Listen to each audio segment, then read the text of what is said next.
अगर बहुत समय तक किसी का ब्लड प्रेशर बढ़ा हुआ है या कोरोनरी आर्टरी डिजीज़ मतलब धमनियों में हमारी आर्टरीज़ में कोलेस्ट्रॉल डिपोजिशन है या उसकी जो मोटाई है वो पतली हो गई मीन्स नैरोइंग ऑफ आर्टरीज़ हो गई है, तो उसमें रक्त प्रवाह जो है वो हमारे मायोकार्डियम को प्रॉपर नहीं मिलता, जिसकी वजह से सप्लाई कम हो जाती है और बहुत समय तक सप्लाई ना मिलने की वजह से हार्ट कमज़ोर हो जाता है और उसकी पंपिंग एक्टिविटी जिसको हम कहते हैं इजेक्शन फ्रैक्शन वो कम हो जाता है।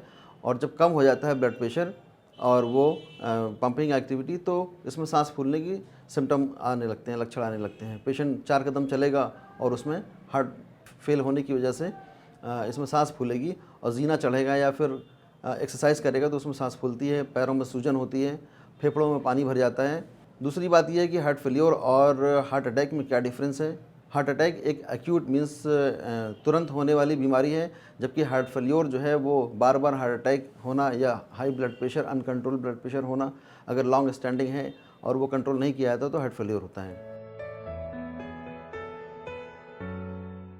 ब्लड प्रेशर, शुगर या कोरोनरी आर्टरी डिजीज़ का पेशेंट है तो अगर सही से इलाज नहीं ले रहे हैं तो 10 से 15 साल या 5 से 10 साल लग जाता है।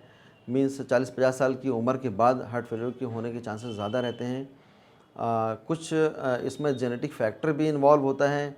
कुछ इसमें ये बच्चों में रूमेटिक हार्ट डिजीज़ जो एक बैक्टीरियल इन्फेक्शन होता है वाल्व को ख़राब करता है। वाल्व के ख़राब होने से भी बच्चों में हार्ट फेलियर के चांसेस होते हैं, जिसमें कि हमारा सबसे कॉमन है रूमेटिक हार्ट डिजीज़।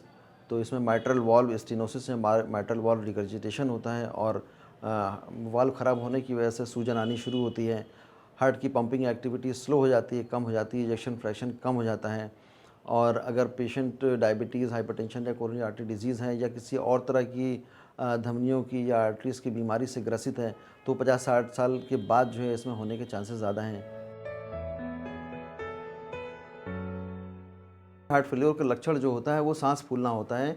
अगर कोई पेशेंट सीवियर हार्ट फेलियर में होता है तो उसके पैरों में, उसके टखनों में पिटिंग एडमा होता है। मीन्स उंगली से दबाने पर उसमें दबता है और सूजन होती है। हार्ट फेलियर और हार्ट अटैक में ये होता है कि हार्ट अटैक में एक्यूट फॉर्म में जो कोरोनरी आर्टरीज होती हैं वो ब्लॉक होती हैं और रक्त प्रवाह कम हो जाता है, जिसकी वजह से हमें सीने में दर्द होती है, पसीना आता है, लेफ़्ट साइड चेस्ट पेन होती है, गर्दन में जाता है, जबड़े में जाता है, वो पेन रिफर्ड पेन कहलाता है। और अगर इस चीज़ का इलाज न किया जाए means heart attack means myocardial infection का न किया जाए तो हार्ट कमज़ोर हो जाता है और हार्ट फेलियर की तरफ चला जाता है। हार्ट फेल के बहुत सारे कारण हैं, जैसे कि high blood pressure, uncontrolled high blood pressure एक नंबर। दूसरा ये है कि कोरोनरी आर्टरी डिजीज़ जिसका ट्रीटमेंट ना किया जाए। तीसरा है ये कि हाई सॉल्ट इनटेक। चौथा ये है कि स्मोकिंग या टोबैको यूज़। पाँचवा छठा ये है कि इसमें हम जो है अपनी ज़रूरत से ज़्यादा, आवश्यकता से ज़्यादा कैलोरी लेते हैं, खाना खाते हैं और वो खाना जो है वो फ़ैट के फॉर्म में डिपॉजिट होने लगता है, जिसमें कोलेस्ट्रॉल होता है, फ़ैट होता है और कैल्शियम साल्ट होता है जो हमारी कोरोनरी आर्टरीज़ में डेवलप होता है।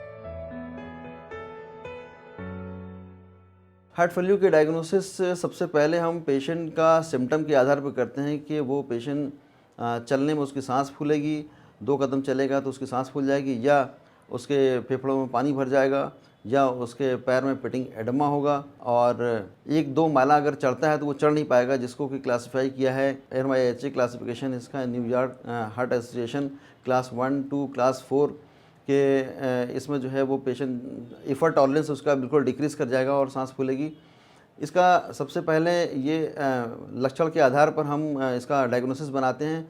दूसरा ये है कि एक ब्लड की जांच होती है जिसको एंटी प्रोबीएनपी बोलते हैं, ब्रेन नाइट्रियोटिक पेप्टाइड। इसका अगर टेस्ट करते हैं वो हाई होता है, मीन्स 200 या 300 से ज़्यादा अगर ब्लड में आता है ये तो हार्ट फेल्योर की तरफ इंडिकेट करता है। तीसरा ये कि ECG में कुछ चेंजेस आते हैं, तो अगर हम प्राइमरी सिम्टम लेके जाते हैं किसी फिजिशियन के पास या डॉक्टर के पास तो सबसे पहले हम उसका ब्लड प्रेशर चेक करें और दूसरा ECG करें। तीसरा ये कि 2D इकोकार्डियोग्राफी हम करते हैं, जिसमें कि उसका हार्ट का इजेक्शन फ्रैक्शन काफ़ी रिड्यूस होता है, मींस हार्ट का इजेक्शन फ्रैक्शन लेस देन 50% होता है, तो उसमें कहते हैं कि पेशेंट हार्ट फेलियर में जाता है। तो 3 तरह की इसमें डायग्नोसिस 3 तरह से बनती है। पहला तो ये सिम्टम के आधार पर, दूसरा ये कि एंटी प्रोबीएनपी करते हैं, चौथा ये है कि ECG करते हैं, पाँचवा ये है कि 2D इकोकार्डियोग्राफी जिसको हम आम जुबान में दिल का अल्ट्रासाउंड कहते हैं। हार्ट फेल्योर का इलाज जैसे कि हमारा कोरोनरी आर्टरी डिजीज़ या मायोकार्डियल इन्फेक्शन का होता है उसी तरह से होता है, बस थोड़ा चेंजेस इसमें होता है। पैरों में या पेट में सूजन होती है जिसको एसाइटिस बोलते हैं, या फेफड़ों में पानी भर जाना होता है, स्किन के नीचे एडिपोज टिश्यू में और जॉइंट्स में या एंकल में पानी का भर जाना होता है। तो हार्ट फेल्योर के लिए सबसे पहले हम डाययूरेटिक देते हैं जो कि पेशाब को बढ़ाता है, और इस तरह के डाययूरेटिक देते हैं जिससे उसका पोटेशियम और सोडियम मेंटेन रहे। दूसरा ये है कि इसमें चूँकि हार्ट फेल्योर के पेशेंट में क्या है कि एरिथमिया, दिल का बहुत तेज़ धड़कना हो सकता है जिसमें कि एरिथमिया बोलते हैं, तो बीटा ब्लॉकर या नया मॉलिक्यूल अभी आया है, साइंटिस्टों ने बताया कि इवाब्रेडिन जो फनी करंट इनहिबिटर होता है वो देते हैं। तीसरा ये कि एस इनहिबिटर देते हैं। ACE inhibitor means tension converting enzyme inhibitor, एक तरह की दवाई है जो हमारे हार्ट की मायोकार्डियम को रीमॉडलिंग मीन्स ख़राब होने से बचाता है और ब्लड प्रेशर भी कंट्रोल करता है। चौथा ये है कि इसमें डाययूरेटिक देते हैं। पांचवा ये है कि इसमें जो है कुछ सप्लीमेंट देते हैं जैसे पोटेशियम करेक्शन और सोडियम करेक्शन के लिए। हार्ट फेल्योर एक प्रिवेंटेबल डिजीज़ है, लेकिन यह है कि पूरा हार्ट फेल्योर होने से पहले जब पेशेंट को इसका कंप्लायंस करना होता है, जैसे कि पेशेंट का ब्लड प्रेशर बढ़ा हुआ है, अगर वो डायग्नोसिस है कि पेशेंट ब्लड प्रेशर का पेशेंट है तो उसको टाइम टू टाइम जो है मेडिसिन लेना रहता है, और अगर कोरोनरी आर्टरी डिजीज़ डेवलप होती है तो उसका भी दवा लेना रहता है।